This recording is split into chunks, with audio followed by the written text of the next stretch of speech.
Hello everyone and welcome to this demo video of Herbs and Stones Pathways, a really cool matrix mixer that will definitely scratch that modular synth itch for you, because it doesn't only have a really cool mixing section, but it's also CV enabled, so there's lots of stuff you can control with CV, and you also have CV generators on board so that you don't actually need external Eurorack or other modular synth modules or CV sources.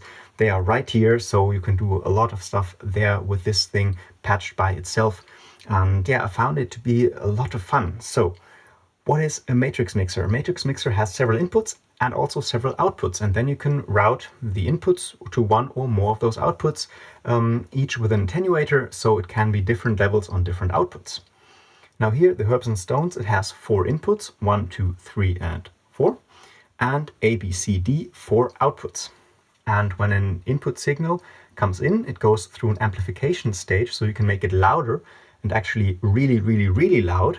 And so you can use this also for feedback patching and overdriving signals and creating self-oscillations, so basically oscillators inside this device, but we can look at that later maybe.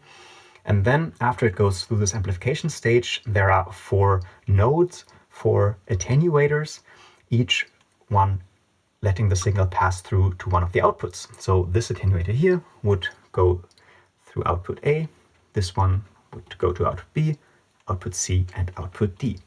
And I can demonstrate this really quickly. I've got my little deformer 3 here patched into the pathways, and the left number 1 input here just has a little synthesizer line, and when I turn this up, the signal goes through here. It's let through here, this attenuator that I turned up, and it goes to output A, which we're currently hearing through my mixer and recorder. On the second channel here, I have some drums. Just a kick drum sample, which is a little overdriven already. And this also goes to output A. I can mix those two together, just like a normal mixer.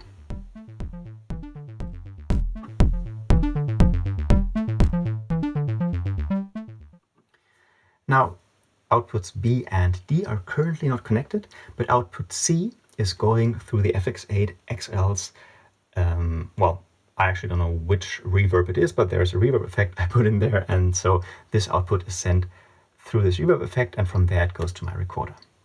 So I could use the third attenuator from the top of those attenuators to route one of those signals through this effect. So for example, the synth line. And the effect is 100% dry, because if I want the wet signal, I also have that here.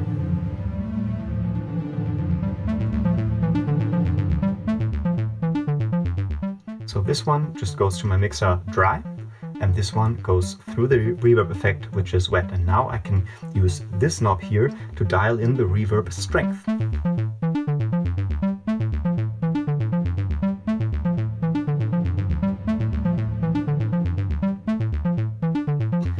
So this is one convenient way to create a send effect, basically. And of course I could now patch the FX8 output back into one of another input, and then process it further, so you have a send and return. But for now, let's keep it simple and just use it like this. So on the first row, output A, that's just a dry signal for everything. And on the third here, output C, that goes through the reverb. And so I could also, dial in the kick drum, add some reverb here. Of course, that is probably not necessary. But for the synth line, I think it sounds quite good. On the third channel here, the little deformer 3 just plays some hi-hats.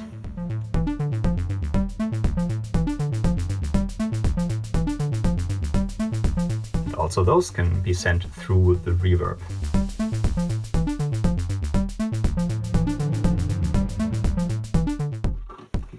Okay, so what else can we do?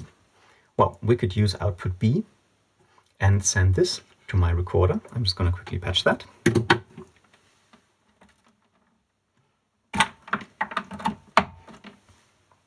And then on my recorder off screen here, output B is panned to the right, and now output A is panned to the left.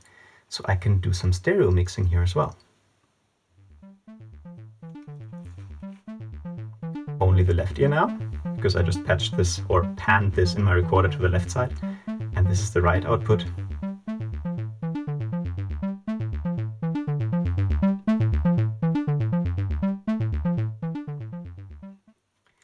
So I could patch this up as, you know, a stereo signal processor, and then of course this third C output going through the reverb effect is currently panned to the middle, so the reverb would always be in the middle.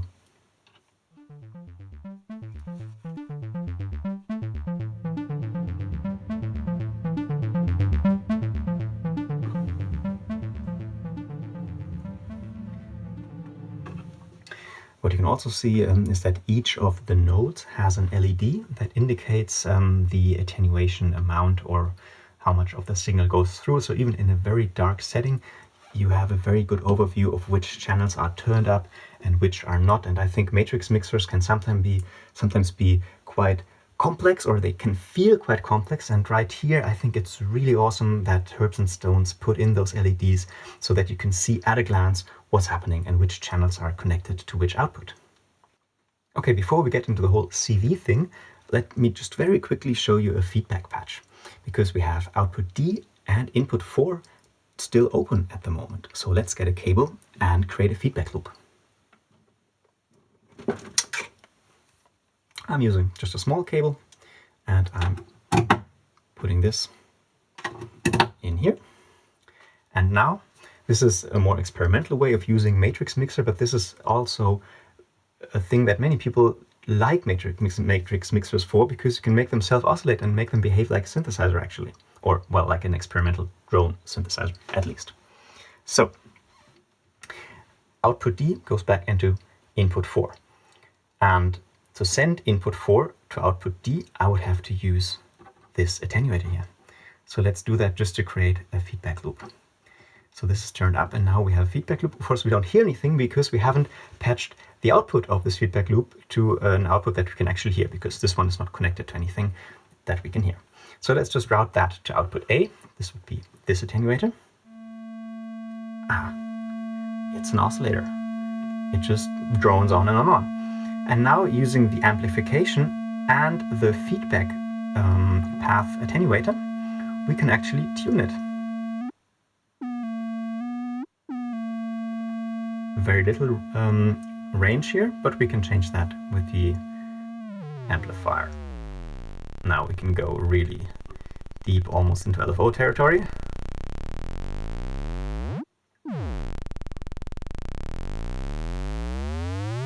So when we amplify this 100%, we have a good range here on this feedback potentiometer.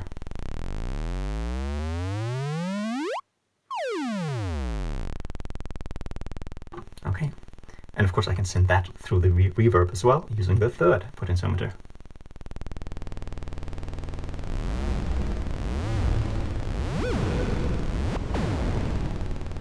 Okay, let's turn these down. And since you have, 4 inputs and outputs, you can actually use, well, I guess up to 4 of those drone sounds, and then you just need to figure out a way with a split cable to, route something through your mixer. But you can use, 3 feedback loops, so 3 different oscillators, and then 1 strain for the output. Okay, so that's really cool, and I encourage you to experiment with this feedback loop technique. But for now, let's have a look at the CV section over here, and I'm just going to quickly unpatch the feedback loop for this, because yeah, this has some cool features on channel 4.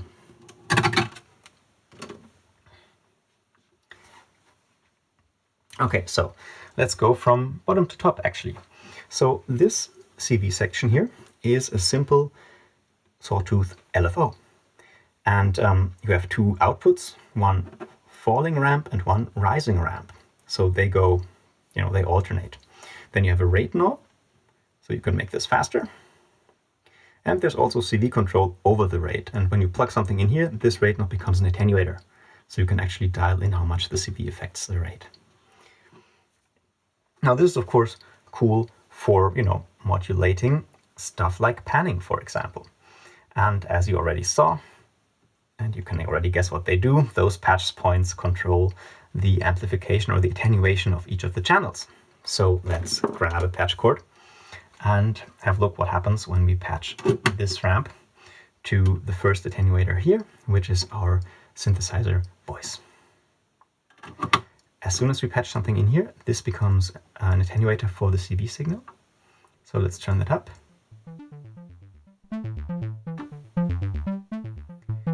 And you can see that those LEDs now align and the volume goes down. Of course, we just hear it on the left ear because this is going to the left ear. Now let's take the inverse. So the rising ramp, patch it into the right ear attenuator. And now the signal is going from left to right. And then of course it jumps back. And we can make this faster.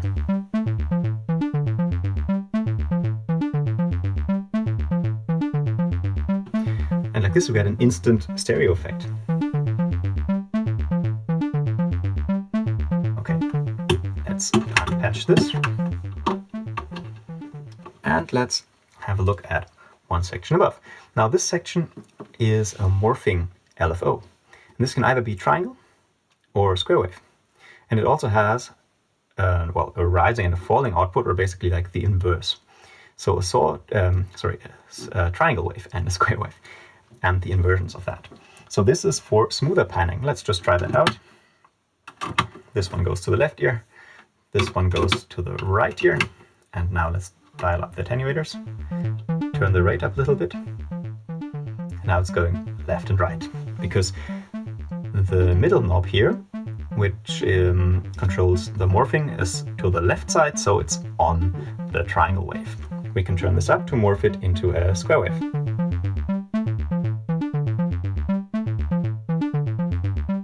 Now we have a hard panning. I'm just going to decrease the rate so it's more obvious.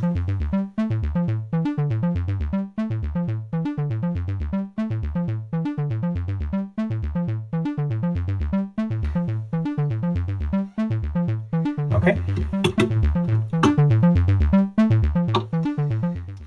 Just like below here, this one is also CV control 4, and the arrow goes through this, or no, not through this, like around it, for the rate. So we can control the rate with CV as well. And then there's also an input. The white circled sockets are inputs, and you can use this to invert the signal. So instead of making this the positive one, this could be the negative one, or this could be the positive one, and so on. So this is also just a very nice effect. And now comes the envelope follower and also gate divider or clock divider section up here, which is, I think also a really fun feature. Now, first of all, you can just patch a clock signal. Let's just take this one here through the external socket. And this is just a clock divider that you might know from modular synth. So this will give you a ×2 division, or divided by 2 output, by 4 by 8. So you can use this for, effects. Let's just try this out.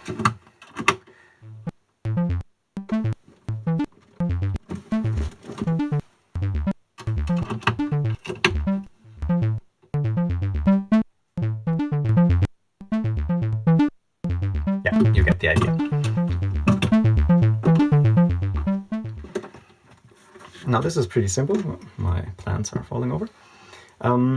But then there's another piece here that works wonderfully, and that's the envelope follower.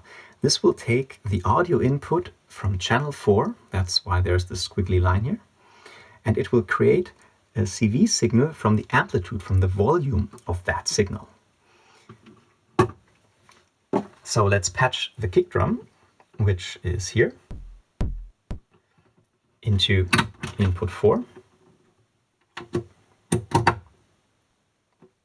And then I'm just going to dial down the amplification a little bit.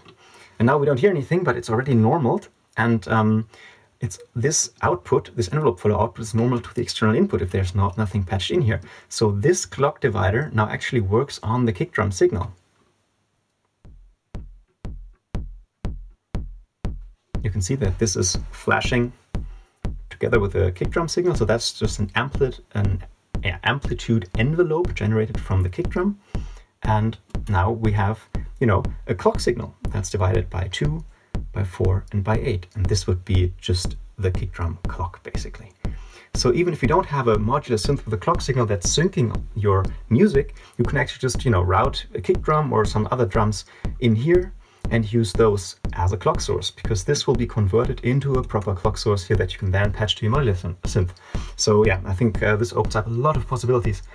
And of course, one simple way to use this would be to take the envelope follower output and patch it into a synth output. And now you can hear this input only when the kick drum sounds. And of course, you could use this also another way. For example, you could have a microphone, and every time you clap, you hear the sound. Like, you don't even need to hear what's going into input 4. You can just use this as like a control voltage signal to process other sounds in here. So I think this is really cool. Of course, as soon as you patch something into the external socket here, this normalization is broken. So you have the envelope follower output separately to the clock division. So I could have, a proper clock going from here or coming from the modular synth, and still use the envelope follower. The sense knob here is just a sensitivity for the envelope follower output, how quickly it reacts to an incoming signal. Let's just show you this real quick. And I'm going to use, because we've got the stereo, I'm just going to use a stack cable here to just send this signal to both stereo inputs. So when I turn up the sense parameter, then this gets slewed a little bit. So it's not as tight to the kick. And this means I can hear those inputs longer.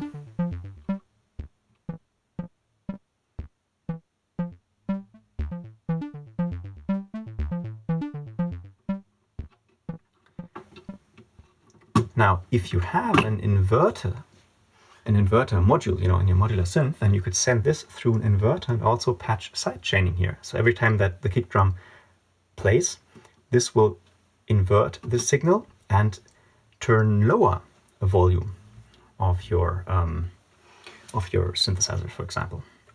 So this is also a very cool feature. Generally, envelope followers, especially for kicks and stuff, it's really awesome. Also, for swells or any kind of other sounds that suit themselves to open up this VCA for another sound.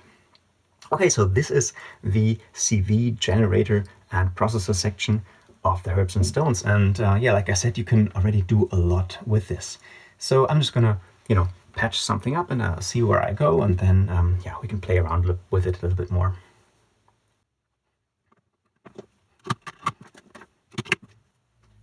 Okay, I'm gonna comment what I'm doing. So I've got, let's do it like this, the, what's it called, triangle? Yeah, the triangle wave going into the synthesizer part again. So we have like a panning effect so that it goes from left to right. And then I of course want to add my reverb, but it shouldn't just be, always on. So I'm using, again, the kick drum envelope follower normaled to the gate divider. And let's say every, fourth hit, the reverb should sound.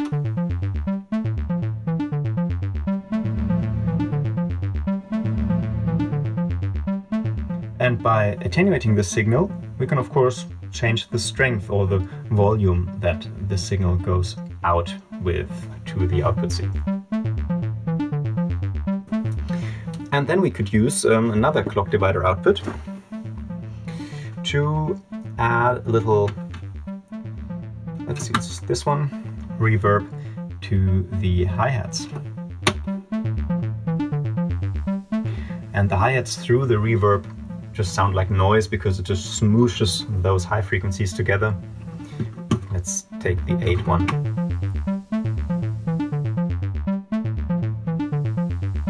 And let's listen to the kick drum, of course. And that kick drum was this one.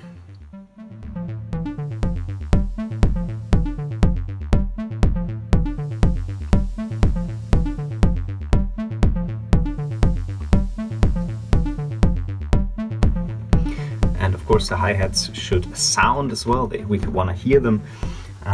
So let's use this one And I actually don't need a stack cable for this. I can just use any other cable. And then let's do some stereo patching with the hi-hats as well.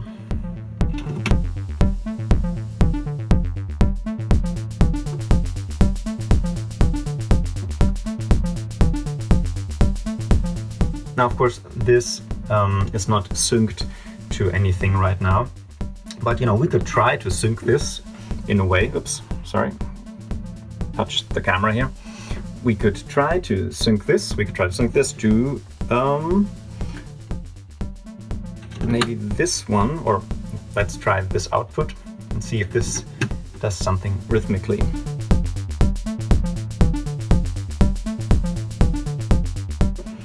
Yeah, so the CV or the rate goes high every second hit of the kick drum. And maybe we can find something that's in the rhythm.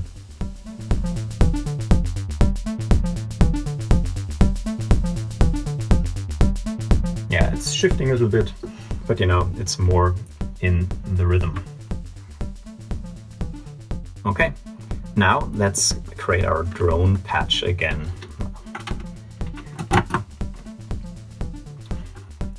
Going to turn this up. This creates the feedback loop, and then yeah, we have the envelope follower still active, so still unpatched.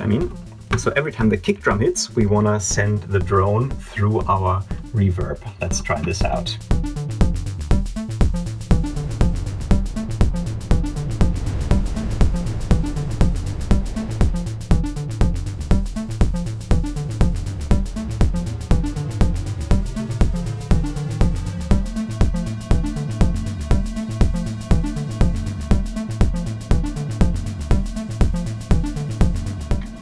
And like I showed you earlier, turn this up to the maximum when you have a feedback loop, and then you can tune the drone with this.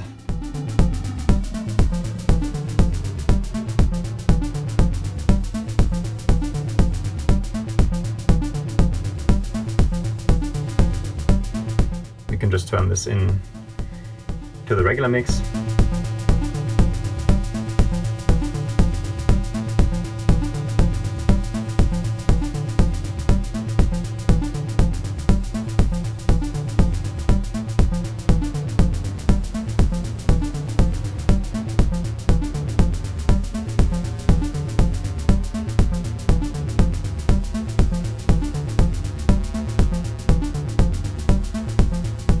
And using a stack cable, let's just choose some other CV sources and just put them in here.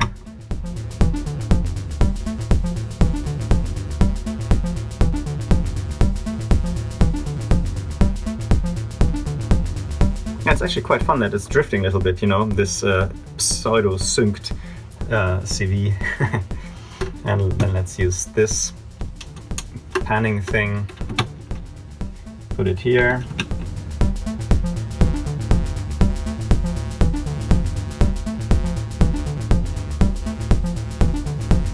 Okay, so now we've got a really cool stereo thing going with reverb.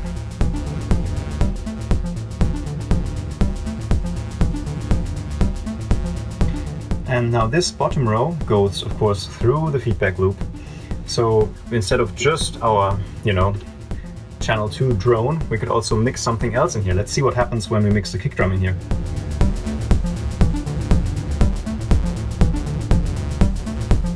And we can turn the rest down for now.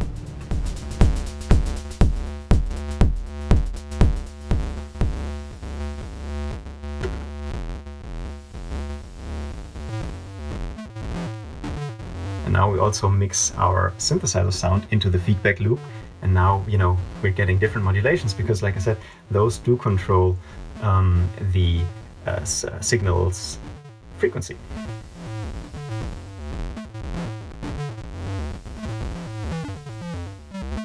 This is also, some Game Boy glitchy sounds now, I think.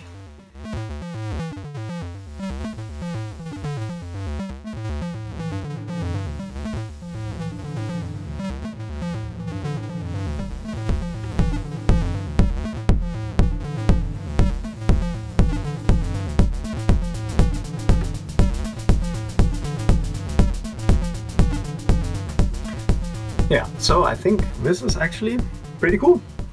I like this already. And yeah, I mean, we just touched the tip of the iceberg, because since you can just modulate all those nodes, you can just, take your Eurorack or your Little Deformer or some other CV gear and just, throw stuff in there and really create some wild sequencing just using a mixer, right?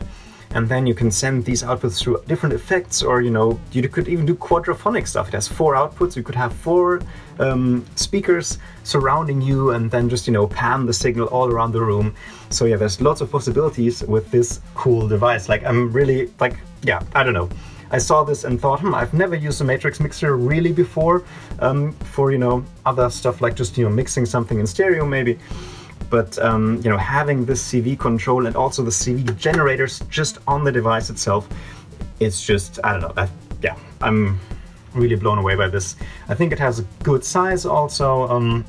What's also possible is you can look at the Modwiggler forums there. There's a thread about the pathways. You can just put knob caps on those potentiometers, if you want bigger knobs.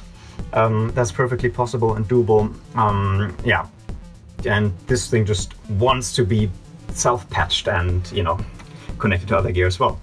All right, so this concludes this demonstration video. Do let me know if you have any questions in the comments. Like, share, subscribe, as always. And yeah, stay tuned and let's see what else I can get out of this. And yeah, visit the Modwiggler forums, visit the Herbs and Stones website. And yeah, thanks a lot for watching and see you soon.